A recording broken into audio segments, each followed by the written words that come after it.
नमस्कार साथियों, मेरा नाम है एस एन भारती और आप देख रहे हैं करंट अफेयर सेगमेंट का नया वीडियो। और आज तारीख है आपको 17 अगस्त 2025। हम लोग जो है 17 अगस्त 2025 से जितने भी करंट अफेयर्स के महत्वपूर्ण क्वेश्चन बन सकते हैं उस सभी पर डिस्कस करेंगे। और हम लोगों का जो मुख्य पृष्ठ पर देखने को मिल रहा है, एक प्रश्न देखने को मिल रहा है कि पुरुष क्रिकेट टीम के सबसे युवा कप्तान कौन बने हैं, किस देश के हैं, क्या नाम है इस कप्तान का, है ना, और कितने वर्ष इनका उम्र है। तो हम लोग सभी इस पे डिस्कस करेंगे, पूरे विस्तार से बात करेंगे कि ये किस देश के कप्तान बने हैं जो कि सबसे युवा कप्तान बने हैं ना। कह सकते हैं कि आपको पुरुष क्रिकेट टीम के अभी तक के सबसे युवा कप्तान कह सकते हैं। तो कौन बने हैं, किस देश के हैं, इस पे पूरे तरह से विस्तार से बातचीत करेंगे। आइए हम लोग बात कर लेते हैं पहले क्वेश्चन से। पहला क्वेश्चन क्या है आइए देख लेते हैं। और यहां पर जो आपको देखने को मिल रहा है, राज्यपाल से संदर्भित प्रश्न देखने को मिल रहा है कि हाल ही में किसे नागालैंड के राज्यपाल का अतिरिक्त प्रभार सौंपा गया है ना। अतिरिक्त प्रभार दिया गया है या सौंपा गया है, तो ये दिया गया है किसको, अजय कुमार भल्ला को दिया गया। किनको दिया गया है, अजय कुमार भल्ला को जो है अतिरिक्त प्रभार सौंपा गया है। क्यों अतिरिक्त प्रभार सौंपा गया है, तो यहां पर जो है पहले जो नागालैंड के कह सकते हैं कि नागालैंड के आपको जो राज्यपाल हुआ करते थे, तो नागालैंड के आपको राज्यपाल कौन हुआ करते थे, यहां पर थोड़ा सुधार करिएगा, नागालैंड होगा। नागालैंड के जो राज्यपाल हुआ करते थे ला गणेशन, कौन हुआ करते थे, ला गणेशन। इनका जो है हाल ही में क्या हो जाता है, निधन हो जाता है। 80 वर्ष की आयु में जो है ला गणेशन का चेन्नई के एक अस्पताल में क्या हो जाता है, इनका निधन हो जाता है। और इसी वजह से जब राज्यपाल का निधन हो गया है किस राज्य के, तो आपको नागालैंड के जो राज्यपाल हुआ करते थे ला गणेशन, आपकी किताब में होगा, लिखा हुआ होगा। यदि आप स्पीडी पढ़ रहे होंगे, किसी भी मान के चलिए किताब पढ़ रहे होंगे आप करंट अफेयर्स का, तो आपको वहां पर लिखा हुआ होगा ला गणेशन। नागालैंड के जो राज्यपाल होंगे वहां पर लिखा होगा ला गणेशन। तो उसको सुधार करिएगा, है ना, क्या करिएगा, उस किताब में थोड़ा सुधार करिएगा। और वहां पर जो जहां ला गणेशन होगा उनको काट करके क्या कर देना है, आपको अजय कुमार भल्ला लिख देना है। और अजय कुमार भल्ला वैसे पहले से ही किस राज्य के ये राज्यपाल है, ये मणिपुर के राज्यपाल हैं। बात समझ रहे हैं, ये अजय कुमार भल्ला मणिपुर के राज्यपाल पहले से ही हैं। और इनको अतिरिक्त मान के चलिए एक तरह से सौंपा गया है। आपको पता होना चाहिए कि मान के चलिए कि 2 राज्यों का एक राज्यपाल बनाया जा सकता है। इसी वजह से जो है अभी तत्काल में जो है अतिरिक्त प्रभार सौंप दिया गया है अजय कुमार भल्ला को। समझ गए प्रश्न को। और जैसे ही नाम आता है नागालैंड का, तो नागालैंड की राजधानी क्या है, तो नागालैंड की राजधानी कोहिमा है। और यहाँ के जो मुख्यमंत्री हैं नागालैंड के कौन है, नेफ्यू रियो है। और राज्यपाल किसे बना दिया गया है, राज्यपाल अजय कुमार भल्ला को बना दिया गया है अतिरिक्त प्रभार के तौर पर। और लोकसभा की यदि सीटों की बात करते हैं तो 1 सीटें आपको देखने को मिलेगी। और राज्यसभा की कितनी सीटें, 1 सीटें देखने को मिलेगी। ये जो आपको देखने को मिल रहे हैं यही है अजय कुमार भल्ला, है ना। ये मणिपुर के पहले से ही राज्यपाल थे और इन्हीं को नागालैंड का अतिरिक्त प्रभार सौंप दिया गया है। और ये भारत के पूर्व गृह सचिव भी रह चुके हैं, है ना, भारत के पूर्व गृह सचिव भी रह चुके हैं अजय कुमार भल्ला। चलिए अगले प्रश्न पर बात करते हैं। अगला क्या प्रश्न है कि भारत का दूसरा सबसे बड़ा क्रिकेट स्टेडियम किस शहर में बनाया जाएगा। तो आप लोग क्रिकेट देखते ही होंगे, है ना। तो यहां से देखिए क्रिकेट से संदर्भित प्रश्न है, तो कि भारत का दूसरा सबसे बड़ा क्रिकेट स्टेडियम किस शहर में बनाया जाएगा, तो ये बनाया जाएगा आपको बेंगलुरु में बनाया जाएगा। कहां पर बनाया जाएगा, तो ये बेंगलुरु में एक नया स्टेडियम बनाने की बात की गई है ना। जब आईपीएल यहां पर मान के चलिए कि बेंगलुरु जीतता है, तो यहां पर आपको देखने को मिला कि कुछ ज्यादा ही यहाँ पर हो हल्ला हंगामा हुआ था, जिससे कुछ व्यक्तियों की मृत्यु भी हो गई थी। उसी वक्त घोषणा किया गया था। लेकिन अब जो है यहाँ के जो मुख्यमंत्री हैं, कर्नाटक के जो मुख्यमंत्री हैं वर्तमान में सिद्धारमैया हैं, इनके द्वारा कह सकते हैं कि बोम्मा संद्रा के सूर्या सिटी में आपको कह सकते हैं कि 1650 करोड़ की लागत से बनने वाले एक विशाल खेल परिसर को क्या कर दिया गया है, हरी झंडी दिखा दी गई है। इसका मतलब है कि मंजूरी दे दी गई है। और इसमें जो है दर्शकों की संख्या कितनी होने वाली है, 80,000, है ना। तो भारत का कह सकते हैं कि भारत का आपको दूसरा सबसे बड़ा आपको क्रिकेट स्टेडियम देखने को मिलेगा। कहां पर, तो ये बेंगलुरु में देखने को मिलेगा। ये प्रश्न को आपको दूसरी बार करवा रहे हैं। एक प्रश्न मान के चलिए एक बार पहले भी करवा चुके हैं, एक बार फिर से करवा रहे हैं। जब मंजूरी दिया गया है, एक बार जब घोषणा किया गया था उस वक्त करवाए थे, और एक बार अब जो है मान के चलिए कि मंजूरी दे दिया गया किसके द्वारा, तो मुख्यमंत्री के द्वारा, कह सकते हैं कर्नाटक के मुख्यमंत्री के द्वारा मंजूरी दे दिया गया है ना। ये आपको ध्यान रखना है। और यहाँ पर दर्शकों की संख्या कितना रहेगा, 80,000।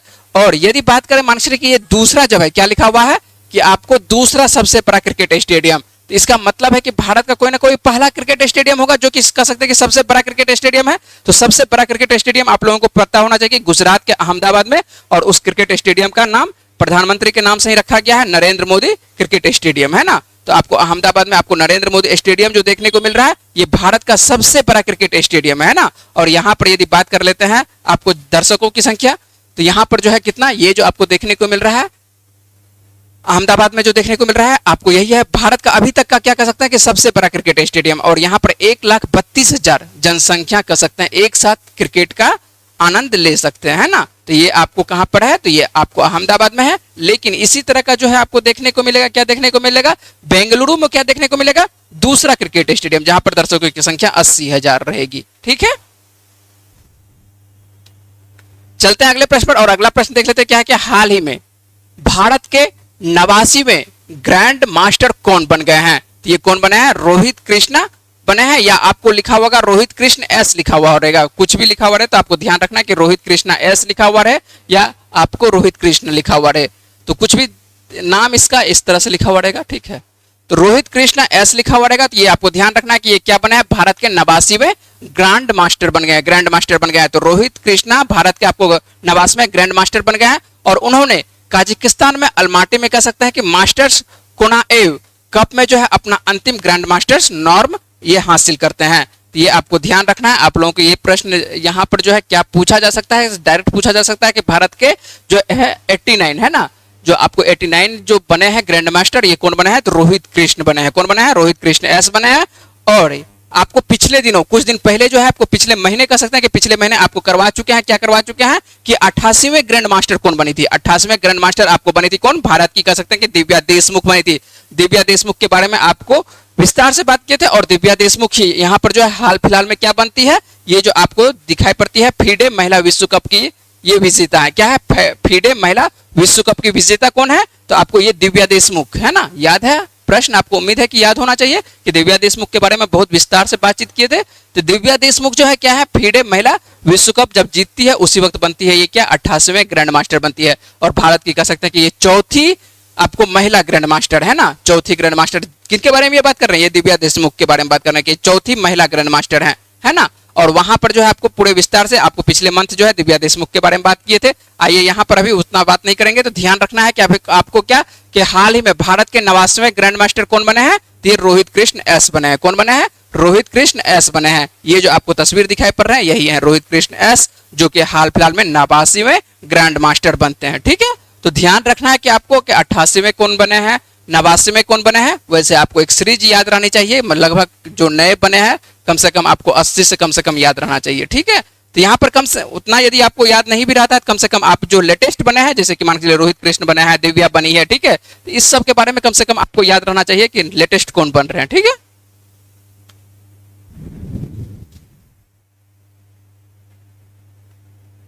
चलिए अगले प्रश्न पर बात करते हैं कि अगला क्या प्रश्न है हम लोगों के सामने में। और अगला प्रश्न देखने को मिल रहा है क्या कि सुरक्षा चक्र नामक पहले एकीकृत बहुराज्यीय है ना, बहुराज्यीय मॉक ड्रिल अभ्यास का आयोजन कहां किया गया है।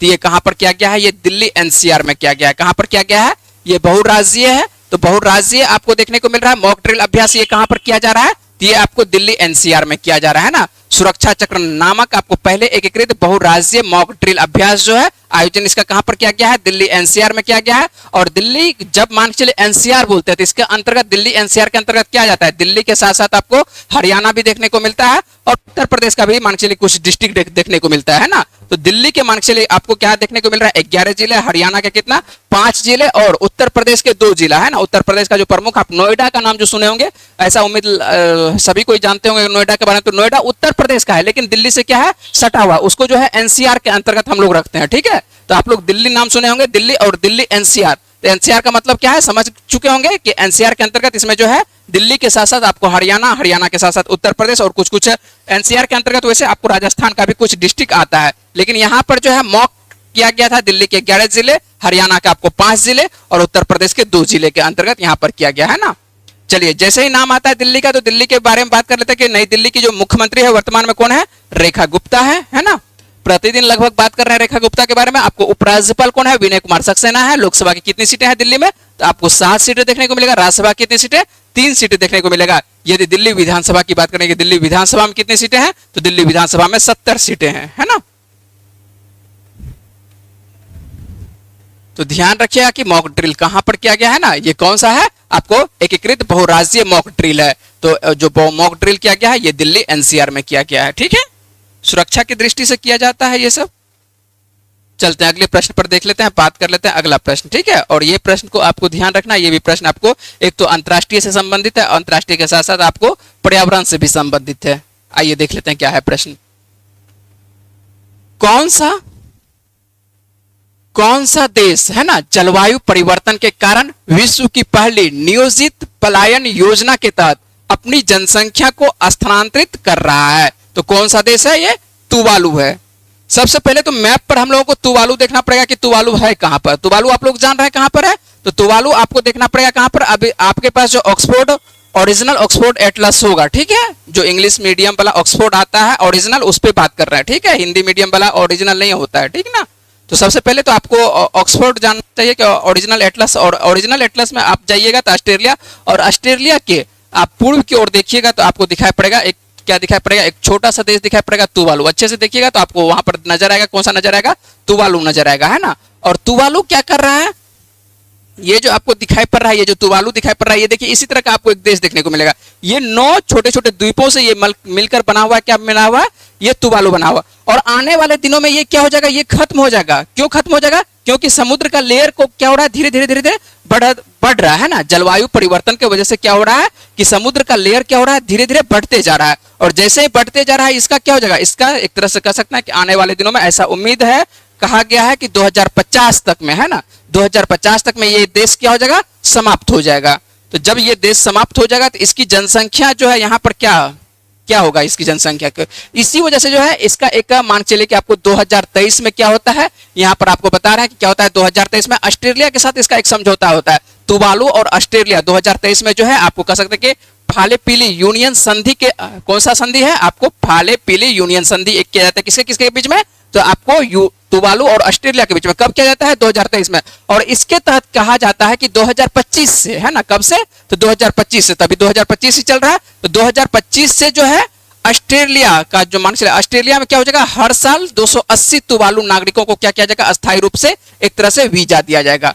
तो अस्थायी वीजा दिया जाएगा। तो ध्यान रखना है कि मान के चलिए कि आपको क्या जाएगा? 280 प्रत्येक वर्ष कह सकते हैं कि 280 इस तरह से धीरे धीरे क्या किया जाएगा? आपको नागरिकों को शिफ्ट करने की कोशिश किया जा रहा है। कहां पर? ऑस्ट्रेलिया में शिफ्ट किया जाएगा। तो ये आपको संधि है किसके किसके बीच में? ऑस्ट्रेलिया और तुवालू के बीच में है, ठीक है। क्यों किया जा रहा है? तो क्योंकि यहाँ पर जो है इसकी जो राजधानी है, क्या है राजधानी? इसका सबसे बड़ी जो मान कह सकते हैं कि जो द्वीप आपको देखने को मिलता है, जहां पर सर्वाधिक जनसंख्या रहती है, वो रहती है आपको फूनाफूटी में रहती है। कहां रहती है? फूनाफूटी में रहती है। और फूनाफूटी जो है आने वाले दिनों में 2050 तक में क्या हो जाएगा? जलमग्न होने की संभावना है, ठीक है। इसी वजह से जो है ये जलवायु परिवर्तन के तहत कह सकते हैं कि सबसे मान के संकट जो का दौर जो देखने को मिल रहा है, कहां पर? ये तुवालू में देखने को मिल रहा है, ठीक है। और यहाँ की जो यदि मुद्रा की बात करते हैं, मुद्रा यहाँ पर ऑस्ट्रेलियन डॉलर ही चलती है। और उसके बाद राजधानी आपको बता ही चुके क्या है? फूनाफूटी है। और यह दुनिया का पहला ऐसा समझौता है जो जलवायु परिवर्तन से प्रभावित पूरे देश पलायन की योजना बना रहा है, ठीक है। सीधी सी बात है कि पूरा देश पलायन हो जाएगा, है ना। ये एक ऐसा कह सकते हैं, आपको ध्यान रखना है कि दुनिया का पहला एक ऐसा मान के समझौता है जहां पर पूरी देश कह सकता है कि आपको पलायन किया जाएगा। पलायन करने का मतलब क्या है कि यहाँ पर जितनी भी जनसंख्या है दूसरे देशों में इसको क्या किया जाएगा? शिफ्ट कर दिया जाएगा, ठीक है। तो आपको उम्मीद है कि प्रश्न आप अच्छे से समझ रहे होंगे। आइए एक बार फिर से प्रश्न पर बात कर लेते हैं कि कौन सा देश क्या है कि कौन सा देश जलवायु परिवर्तन के कारण विश्व की पहली नियोजित पलायन योजना के तहत अपनी जनसंख्या को स्थानांतरित कर रहा है? तो कौन सा देश हो गया? ये तुवालू हो गया, ठीक है। तुवालू जो है अपनी पूरी आबादी को जलवायु परिवर्तन के कारण नियोजित पलायन योजना के तहत ऑस्ट्रेलिया में स्थानांतरित कर रहा है। और यह दुनिया का पहली ऐसी योजना है जो एक पूरे देश को जलवायु परिवर्तन के कारण क्या होना पड़ रहा है? स्थानांतरित करना पड़ रहा है। परिवर्तन के कारण यहाँ पर स्थानांतरित करना पड़ रहा है, जलवायु परिवर्तन के कारण। और तुवालू जो है एक छोटा कहां पर देखने को मिल रहा है? तुवालू जो है आपको एक छोटा प्रशांत द्वीपीय देश है जो जलवायु परिवर्तन के कारण समुद्र के बढ़ते स्तर से क्या है? बुरी तरह से ये क्या है? प्रभावित है। सबसे कह सकते हैं कि प्रभावित आपको देखने को मिल रहा है। कौन सा देश देखने को मिल रहा है? तुवालू देखने को मिल रहा है। समझ रहे हैं बात को? चलिए अगले प्रश्न पर बात करते हैं। ऐसे प्रश्न को अच्छे से समझेंगे और मान के चलिए कि आपको ध्यान रखना है। अभी जो एग्जाम चल रहा है उस समय देखिए जो प्रश्न पूछा जा रहा है, क्या पूछा जा रहा है कि आईपीएल में मान के चलिए कि जो जीतती है उसको एक तरह से कितनी राशि मिल रही है ना। और उसके बाद इस सब तरह का प्रश्न देखने को मिलता है। और इस सब तरह प्रश्न आपको बहुत बार करवा चुके हैं, है ना। और राशि सब जब करवाते हैं तो आपको लगता है कि फिजूल का राशि करवाते हैं ना। पॉइंट में राशि का ऑप्शन दिया गया है, ठीक है। तो ये सब आपको ध्यान में रखना है, ठीक है। चलिए, और कभी कभी आपको प्रश्न भी करवा देंगे, दिखा भी देंगे कि इस तरह का प्रश्न पूछा जाता है। आज तो प्रश्न ले नहीं पाए हैं, तो किसी दिन आपको प्रश्न भी दिखाएंगे, ठीक है। चलिए आगे बात कर लेते हैं। जो अगला प्रश्न हम लोगों को देखने को मिल रहा है, क्या प्रश्न देखने को मिल रहा है कि पहले खेलो इंडिया जल, किसके बारे में बात कर रहे हैं? खेलो इंडिया जल खेल महोत्सव के शुभांकर का क्या नाम है, जिसे श्रीनगर में लॉन्च किया गया है? तो इसका नाम है हिमालयन किंगफिशर नाम है। क्या नाम है? Himalayan Kingfisher. और ये खेलो इंडिया का कौन सा है? ये जल खेल महोत्सव है। क्या है? पहले खेलो इंडिया जल खेल महोत्सव का शुभांकर का क्या नाम रखा गया है? इसका नाम रखा गया हिमालयन किंगफिशर रखा गया। पहली बार खेलो इंडिया जो वाटर वाला होता है, जल वाला जो होता है, ये आपको देखने को मिल रहा है वाटर स्पोर्ट्स फेस्टिवल के शुभांकर का अनावरण श्रीनगर में कर दिया गया है। और यह फेस्टिवल जो है आपको कहां से कब तक से देखने को मिलेगा? 21 से लेकर आपको 23 अगस्त तक देखने को मिलेगा। और ये किस झील में? तो ये आपको डल झील में आयोजित किया जाएगा, इसका आयोजन होगा, जिसमें देश के कह सकते हैं कि लगभग 400 से अधिक एथलीट इसमें क्या होंगे? भाग लेंगे। और हिमालयन किंगफिशर अपने गहरे नारंगी और नीले रंग के साथ कह सकते हैं यह ऊर्जा, शांति और कश्मीर का क्या है? ये सुंदरता का ये प्रतीक है, ठीक है। तो ये ध्यान रखना है। ये जो आपको दिखाई पड़ रहा है, प्यारा सा जो दिखाई पड़ रहा है, हिमालयन किंगफिशर देख रहे हैं, है ना? इसी को कह सकते हैं कि खेलो इंडिया जो जल वाला हो रहा है, तो इसको आपको कहां पर? तो जम्मू कश्मीर में, श्रीनगर में। तो ये आपको इसका क्या रखा गया है? आपको कह सकते हैं सीधी सी बात है, शुभंकर रखा गया। देख रहे हैं ये जो आपको दिखाई पड़ रहा है, देखिए एक नारंगी कलर है और कौन सा आपको कलर कह सकते हैं? ये आपको ब्लू कलर कह सकते हैं ना। तो दो कलरों का इसमें मिक्सअप किया गया है। तो कौन कौन सा कलर किया गया है? नारंगी और नीले रंग का कह सकते हैं कि ये आपको इसमें मिला। और ये क्या है? ऊर्जा, शांति और कश्मीर की सुंदरता का ये क्या है? प्रतीक है। यदि बात करें कि पीडीएफ आपको कहां से प्रोवाइड होगा, तो पीडीएफ के लिए आपको जाना पड़ेगा टेलीग्राम पर, और टेलीग्राम पर सर्च कर सकते हैं सानवी जीएस सेंटर पटना। और यहाँ पर जो है आपको प्रतिदिन का पीडीएफ आपको प्रोवाइड किया जाता है। तो पीडीएफ के लिए आपको जाना पड़ेगा, इस चैनल पर जाना पड़ेगा, तो आप पीडीएफ आप यहां से प्राप्त कर सकते हैं। चलते हैं हम लोग अगले क्वेश्चन पर बात कर लेते हैं। चलिए, हाल ही में लॉन्च की गई प्रधानमंत्री विकसित भारत रोजगार योजना के तहत निजी क्षेत्र में पहली नौकरी पाने वाले किसी भी युवा को सरकार से कितने रुपये कह सकते हैं? सरकार से कितने रुपये मिलेंगे? ये सरकार से कितने रुपये मिलने वाले हैं? तो 15,000 रुपये। आप लोग पेपर में देखे होंगे कि यदि प्राइवेट नौकरी किन्हीं को होगा, ठीक है, तो प्राइवेट नौकरी या जब किसी को प्राप्त होगा, तो सरकार के द्वारा भी जो है पहला मंथ का, केवल पहला मंथ का है ना, पहला मंथ का कह सकते हैं कि आपको रुपया दिया जाएगा। कितना? तो ये 15,000 रुपया दिया जाएगा, ठीक है। तो यही प्रश्न है। और इसकी घोषणा क्या कर सकते हैं? प्रधानमंत्री नरेंद्र मोदी के द्वारा किया गया था। तो नरेंद्र मोदी के द्वारा जब किया गया था, तो आपको ध्यान रखना है प्रधानमंत्री के द्वारा, ठीक है। कितना रुपया दिया जाएगा? तो ये आपको 15,000 है ना। पीएम नरेंद्र मोदी जो है आत्मनिर्भर भारत और युवाओं पर फोकस करते हुए जो है स्वतंत्रता दिवस के मौके पर कह सकते हैं पीएम विकसित भारत योजना जो रोजगार योजना है 15 अगस्त से शुरू करने का एक ऐलान किया है। और इसी के तहत जो है 1 लाख कह सकते हैं 1 लाख करोड़ रुपए की इस योजना के तहत प्राइवेट सेक्टर में पहली नौकरी पाने वाले को सरकार की क्या होगा? सरकार की तरफ से 15,000 रुपया दिया जाएगा, ठीक है। तो ये आपको ध्यान रखना है। इस प्रश्न के बारे में ज्यादा कुछ है नहीं, तो आपको ये सरकार से मिलने वाला है, तो ये ध्यान रखना, ठीक है। चलिए अगले प्रश्न पर। चलिए अगला क्या प्रश्न है देख लेते हैं कि हाल ही में किस राज्य में अग्निवीर देखे होंगे कि अग्निवीर की जो मान चलिए की नौकरी होता है उनको केवल कितने वर्षों के लिए किया जाता है? नौकरी दिया जाता है केवल 4 वर्षों के लिए नौकरी दिया जाता है ना। और इसी वजह से जो है अधिकांश आपको देखने को मिलेगा जो राज्य है उसको जो है नौकरी में है ना, जब मान चलिए वो नौकरी करके आएंगे, जब अग्निवीर का नौकरी उनका समाप्त हो जाएगा, तो कह सकते हैं कि सरकारी नौकरी में जो है कह सकते हैं कि सभी राज्यों के द्वारा कुछ ना कुछ उनको छूट प्रदान किया है। सभी राज्यों को नहीं कह सकते हैं, कुछ कुछ राज्य क्या कर रहे हैं, जैसे कि पंजाब है ना, और आपको क्या कहते हैं, आपको यहाँ पर उत्तराखंड देखने को मिल रहा है। तो कुछ कुछ राज्यों के द्वारा क्या किया जा रहा है, आपको उसको छूट दिया जा रहा है। उसी से प्रश्न संदर्भित है, तो देख लेते हैं उस प्रश्न को अच्छे से कि हाल ही में क्या है कि हाल ही में किस राज्य ने अग्निवीरों को सरकारी नौकरी में 10% आरक्षण देने की घोषणा की है? ये कौन सा राज्य? उत्तराखंड है ना। तो ध्यान रखना है कि उत्तराखंड सरकार से कह सकते हैं कि पूर्व अग्निवीरों को जो मान जब अग्निवीर का नौकरी जब समाप्त हो जाता है तब, ठीक है, तो अग्निवीरों को जो है सरकारी नौकरियों में 10% आरक्षण देने का निर्णय लिया गया है। यह आरक्षण जो है समूह कह सकते हैं कि आपको जो यहाँ पर दिया हुआ है समूह गौ की वर्दीधारी सेवाओं में मिलने वाला है, ठीक है, जिसमें शारीरिक दक्षता परीक्षा में छूट और आयु सीमा में कह सकते हैं कि राहत भी शामिल है। और मुख्यमंत्री कह सकते हैं जो आपको देखने को मिल रहा है, कौन देखने को मिल रहा है? पुष्कर सिंह धामी। इसके घोषणा 2026 में सेवा पूरी करने वाले लगभग 850 अग्निवीरों को इसका लाभ दिया जाएगा। तो ये जो मान चलिए कि दिया जाएगा, कब से दिया जाएगा? तो 2026 से दिया जाएगा। और 2026 से मान चलिए कि जो भी जिनका नौकरी समाप्त हो जाता है कहां पर, तो ये अग्निवीर है ना। तो अग्निवीर के तहत जो मान चलिए कि सेना में जाते हैं, सीधी सी बात है, आप देखते होंगे कितने वर्षों के लिए केवल जा रहा है, तो 4 वर्षों के लिए जा रहा है। इसका बहुत सारा आलोचना भी किया जाता है। जो विपक्षी दल है, तो विपक्षी दल के द्वारा जो कह सकते हैं कि सबसे ज्यादा आलोचना में ये आपको जो नौकरी है अग्निवीरों के तहत जो नौकरी ली जाती है युवाओं का, केवल 4 वर्षों के लिए नौकरी ली जाती है ना। तो केवल 4 वर्षों के लिए जो नौकरी ली जाती है, इसके लिए बहुत सारा आलोचना झेलना पड़ता है बीजेपी को, ठीक है। और इसी वजह से जो है अधिकांश राज्य जहां पर कह सकते हैं कि कुछ कुछ राज्यों के द्वारा उसको जो है कुछ लाभ दिया जाता है। लाभ इसलिए दिया जाता है कि यदि आप 4 वर्ष नौकरी किए तो उसके बाद क्या हो, तो कुछ ना कुछ आपको क्या छूट दिया जाएगा, किसके द्वारा, यहाँ पर उम्र में भी दिया जाएगा और मान के चलिए कि आपको सभी तरह का 10% का छूट दिया जाएगा। और जैसे ही नाम आता है उत्तराखंड का, तो उत्तराखंड के बारे में हम लोग देख लेते हैं कि उत्तराखंड की राजधानी क्या है। तो देहरादून आप लोग जानते होंगे। मुख्यमंत्री अभी जस्ट बात किया पुष्कर सिंह धामी है। राज्यपाल के बारे में बात करते हैं तो राज्यपाल कौन है, लेफ्टिनेंट जनरल गुरमीत सिंह है। कौन है, लेफ्टिनेंट जनरल गुरमीत सिंह आपको देखने को मिलेगा उत्तराखंड के राज्यपाल। और लोकसभा की आधी सीटों की बात करते हैं 5 सीट है, राज्यसभा की आधी सीटों की बात करते हैं तो राज्यसभा कितनी सीटें, आपको 3 सीटें देखने को मिलेगी। कहां से, आपको उत्तराखंड से देखने को मिलेगा। उम्मीद है कि आपको प्रश्न को अच्छे से समझ रहे होंगे, और जब प्रश्न अच्छे से समझ रहे होंगे तो आप इसको अच्छे से याद भी करेंगे। और याद करने के लिए आपको तरीका, आपको बार बार बात कर रहे हैं कि क्या करना है, आपको अपने कॉपी में अच्छे से इसको लिखना है, ठीक है। सभी प्रश्नों को अच्छे से प्रतिदिन आप हेडिंग लाइन लगा करके डेट के साथ करके क्या करेंगे, लिखेंगे, ठीक है। चलें अगले प्रश्न पर। चलिए अगला क्या प्रश्न है देख लेते हैं, ठीक है। देखिए प्रश्न क्या है, आइए बातचीत करते हैं प्रश्न पर कि किस राज्य में बुजुर्गों एवं विकलांगों को राशन सामग्री उनके घर पहुंचाने के लिए मुख्यमंत्री थयू मानवर, क्या है, थयू मानवर योजना को शुरू किया गया है। तो ये किस राज्य के द्वारा, तो ये तमिलनाडु के द्वारा है ना।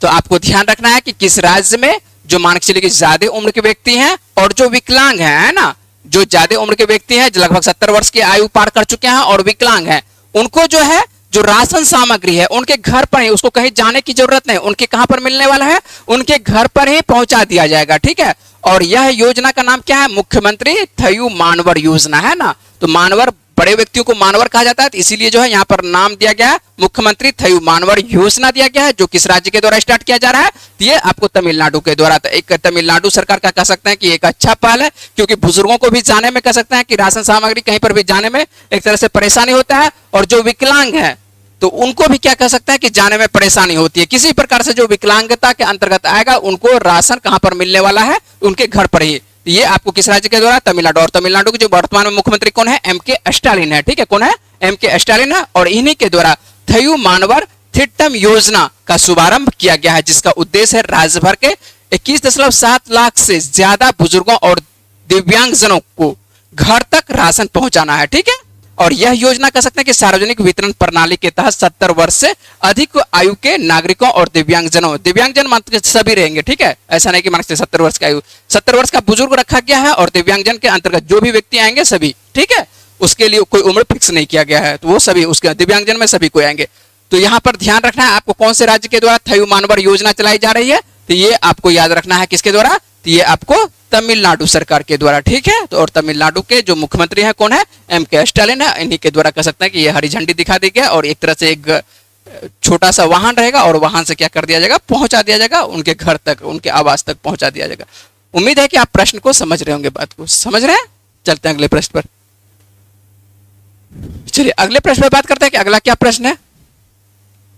हाल ही में Asian Open short track speed skating trophy 2025 का आयोजन कहां होगा, तो ये आने वाले दिनों में कहां पर होने वाला है, तो ये देहरादून में, उत्तराखंड की राजधानी कहां पर, देहरादून में होने वाला है। उत्तराखंड के बारे में जस्ट आज भी बात किए थे, तो ये आपको देहरादून में। तो भारत की पहली बार कह सकते हैं, भारत पहली बार Asian Open short track speed skating trophy की मेजबानी करने जा रहा है, और जिसका आयोजन जो है कहां पर होगा, देहरादून आइस स्केटिंग रिंक में होने वाला है, ठीक है। ये कहां पर होने वाला है, तो आपको देहरादून आइस स्केटिंग में होने वाला है। और इस आयोजन में जो है 11 देशों के खिलाड़ी क्या लेंगे, इसमें हिस्सा लेंगे। और Asian Open short track skating trophy कह सकते हैं कि 2025 का जो आयोजन है 20 से 23 अगस्त है ना, जस्ट अभी बात किए थे कुछ देर पहले, तो आपको बात कर रहे हैं, तो 20 से 23 अगस्त राजधानी देहरादून में ये होने वाला है। और भारत के कह सकते हैं कितने खिलाड़ी, तो आपको 91 खिलाड़ी इसमें भाग लेंगे। भारत पहली बार जो है शीतकालीन खेलों का क्या कर रहा है, सबसे बड़ा अंतर्राष्ट्रीय आयोजन ये करने जा रहा है, ठीक है। ध्यान रखेंगे इस प्रश्न को। चलिए अगले प्रश्न पर बात कर लेते हैं। और अगला प्रश्न जो आपको देखने को मिला था, क्या देखने को मिला था, ये मुख्य पृष्ठ पर यही प्रश्न आपको देखने को मिला था। क्या मुख्य पृष्ठ पर, आइए अच्छे से प्रश्न को समझेंगे और बातचीत करेंगे अच्छे से, है ना। यहां पर देखने हाल ही में जैकब, क्या है, जैकब बेथल, क्या नाम है ना खिलाड़ी का, जैकब बेथल, और किस देश की पुरुष क्रिकेट टीम के सबसे युवा कप्तान बने हैं, तो ये किस टीम के, तो आपको इंग्लैंड के, इंग्लैंड के कह सकते हैं कि सबसे युवा कप्तान बना दिया गया है। किसको बना दिया गया? जैकब बेथेल को बना दिया। सबसे पहले तो कप्तान का नाम याद रखेंगे, है ना, कि कप्तान का नाम क्या है। कप्तान का नाम क्या है? जैकब बेथेल है। और इनको जो कह सकता है कि इंग्लैंड का सबसे कम उम्र के आपको क्या बना दिया गया है? कप्तान बना दिया गया है। और पुरुष क्रिकेट टीम के, और इनको जो है कि अभी जो फिलहाल जो है इंग्लैंड का जो मान चलिए कि दौरा है किसके खिलाफ है? कह सकते हैं इंग्लैंड की क्रिकेट टीम जो है अपने पड़ोसी देश आयरलैंड जाने वाली है। और इसी वजह से यहाँ पर जो है 3 T20 मैच खेलने वाला है ना। इनको जो कप्तान बनाया गया किसको? जैकब बेथेल को कप्तान जो बनाया गया है T20 फॉर्मेट का बना दिया गया है ना। तो T20 फॉर्मेट का जो मान चलिए कि आपको देखने को मिलेगा 3 मैचों का जो सीरीज देखने को मिल रहा है, उसमें आपको जैकब बेथेल क्या बनेंगे? कप्तान बनेंगे। और जैकब बेथेल जैसे ही बनते हैं कप्तान बनते हैं तो कह सकते हैं कि आपको इंग्लैंड टीम के सबसे युवा कप्तान, है ना, अभी तक में वो कह सकते हैं कि सबसे युवा कप्तान। पुरुष क्रिकेट टीम में भी कह सकते हैं सबसे युवा कप्तान आपको देखने को मिलेगा। कौन देखने को मिलेगा? आपको जैकब बेथेल देखने को मिलेगा। कौन देखने को मिलेगा? बेथेल जो है इंग्लैंड टीम के कह सकते हैं कि युवा के सबसे कप्तान होंगे, है ना। तो बेथेल जो है इंग्लैंड क्रिकेट टीम के क्या होंगे? सबसे युवा कप्तान होंगे। तो आपको ध्यान रखना है पुरुष क्रिकेट टीम के अभी भी मान चलिए वैसे भी वर्तमान में भी आपको देखने को मिलेगा क्या? जैकब बेथेल ही देखने को मिलेगा। और वैसे आपको इंग्लैंड की बात करते हैं, इंग्लैंड के सबसे युवा कप्तान आपको कौन देखने को मिलेगा? आपको जैकब बेथेल। कितने वर्ष के हैं ये? 21 वर्ष के। मात्र कितने वर्ष के आपको देखने को मिलेगा? 21 वर्ष की उम्र के देखने को मिलेगा जैकब बेथेल, है ना। ये जो आपको तस्वीर देखने को मिल रहा है, ये जो है देखने को मिल रहा है, यही जैकब बेथेल है जो इंग्लैंड के कह सकते हैं कि T20 फॉर्मेट के क्या है? किस फॉर्मेट के? तो T20 फॉर्मेट के सबसे युवा कप्तान बने हैं। तो आपको ध्यान रखना है, जैकब बेथेल को ध्यान रखना है कि जैकब बेथेल जो है इंग्लैंड के क्या बने हैं?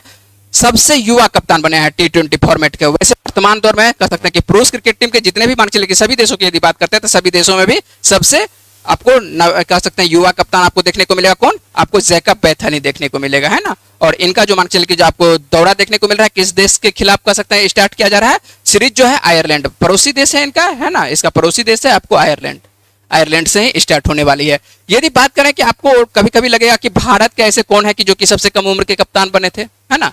प्रश्न आपको कह सकते हैं कि मन में हो सकता है उत्पन्न हो सकता है कि भारत के अब तक के सबसे कम उम्र के कप्तान कौन बने हैं, है ना। तो आइए इस पे बातचीत कर लेते हैं। तो भारतीय क्रिकेट टीम के क्या बात कर रहे हैं कि भारतीय क्रिकेट टीम के सबसे युवा कप्तान जो बने हैं मंसूर अली खान पटौदी बने हैं। नाम सुने हैं आप लोग? मंसूर अली खान पटौदी, है ना। तो ये जो आपको देखने को मिल रहा है सबसे कम उम्र के आपको कप्तान बने कौन? मंसूर अली खान पटौदी। और पटौदी जो है आपको 21 साल 77 दिन, है ना, 21 साल 77 दिन के मान के चलिए कि आपको कप्तान बने थे। और उसके बाद भारतीय टीम के यदि बात करें कि भारतीय टीम के कप्तान ये बने थे कब? आपको ये जो है टेस्ट के बने थे। क्या देखने को मिल रहा है? ये टेस्ट के जो भारतीय क्रिकेट टीम के जो है टेस्ट के जो कप्तान बनाया गया था सबसे युवा कप्तान मंसूर अली खान पटौदी को बनाया गया था। और पटौदी को कह सकते हैं कि सिर्फ 21 साल आपको 77 दिन की उम्र में भारतीय टीम के ये कप्तान बन गए थे। यदि बात करें सचिन तेंदुलकर तो सचिन तेंदुलकर 23 वर्ष के उम्र में कप्तान बने थे। कपिल देव जो 24 वर्ष की उम्र में कप्तान बने थे। और रवि शास्त्री और शुभमन गिल 25 वर्ष। अभी जो हम लोग के भारतीय जो टेस्ट कप्तान है कौन है? शुभमन गिल है। और ये भी कह सकते हैं कि भारतीय युवा कप्तान है, लेकिन ये कितने वर्ष की उम्र में बन रहे हैं? आपको 25 वर्ष की उम्र में बन रहे हैं, भारतीय टीम के कप्तान बन रहे हैं, ठीक है। तो ये 5 खिलाड़ी हैं जो कि भारतीय क्रिकेट टीम के सबसे युवा कप्तान बने हैं। कौन कौन सा? आपको पहले बता चुके हैं कि मंसूर अली खान पटौदी, ठीक है। तो ये आपको ध्यान रखना है ना। मंसूर अली खान पटौदी को नहीं जान रहे हैं तो ये आप जानते होंगे सैफ अली खान को, ठीक है। तो सैफ अली खान के ये पिता हुआ करते थे। सैफ अली खान के पिता है ना जो शर्मिला टैगोर, आप नाम सुनेंगे तो शर्मिला टैगोर जो है आपको इन्हीं से शादी करती है, मंसूर अली खान पटौदी से शादी करते हैं। और उसके बाद मान चलिए कि आपको देखने को मिलते हैं उन्हीं के पुत्र जो देखने को मिलते हैं कौन? आपको सैफ अली खान जो कि फिल्म इंडस्ट्री में देखने को मिल रहे हैं ना। तो आपको ये ध्यान रखना है। चलिए हम लोग बात कर लेते हैं, क्या बात कर लेते हैं कि पिछले वीडियो में जो आप लोगों से जो प्रश्न पूछे थे उसका सही आंसर क्या बन रहा है, और आप लोग जो आंसर लिखे हैं उनका आंसर क्या सही है या क्या है देख लेते हैं। भारत की पहली हाइड्रोजन चालित ट्रेन किस रूट पर चलने वाली है? तो ये कहां पर चलने वाली है? तो भारत की पहली हाइड्रोजन चालित ट्रेन जो है आपको कहां पर? ये जिंद सोनीपत में। कहां पर? ये जिंद सोनीपत में, जो कि हरियाणा में पड़ता है ना। हरियाणा के अंतर्गत आपको देखने को मिलेगा 89 किलोमीटर के फासले में ये देखने को मिलेगा कि आपको चलाया जाएगा क्या? आपको हाइड्रोजन चालित ट्रेन चलने वाली है, ठीक है। तो ये आपको ध्यान रखना है ये ट्रेन कहां पर चलने वाली है। और इसके बारे में आपको पूरे विस्तार से बात किए थे कि जिंद सोनीपत में ये आपको क्या चलने वाली है? हाइड्रोजन ट्रेन चलने वाली है। यदि आप नहीं देखे हैं तो परसों का वीडियो आप जाके अच्छे से वॉच कर सकते हैं, और परसों के वीडियो में इसको पूरे विस्तार से बात किए हैं। चलिए आज का प्रश्न हम लोग ले लेते हैं कि आज का क्या सही प्रश्न है। आज का प्रश्न देख लेते हैं कि आज का क्या प्रश्न है। और देखिए क्या है, हाल ही में किस राज्य में आपको टाटो 2 नामक जल विद्युत परियोजना को मंजूरी दी गई है? तो आपको ध्यान रखना है कि टाटो 2 नामक जल विद्युत परियोजना का मंजूरी किस राज्य में दी गई है, और इसका सही आंसर क्या बन रहा है, अरुणाचल प्रदेश या आंध्र प्रदेश, बिहार, तमिलनाडु, कहां इसका आपको मंजूरी दी गई है जो केंद्र सरकार के द्वारा। ठीक है, तो इसका सही आंसर क्या बनेगा, आपको देना है जवाब कहां पर, कमेंट बॉक्स में देना है। जो भी आपको आंसर उचित लग रहा है तो आपको जवाब देना है, कमेंट बॉक्स में देना है।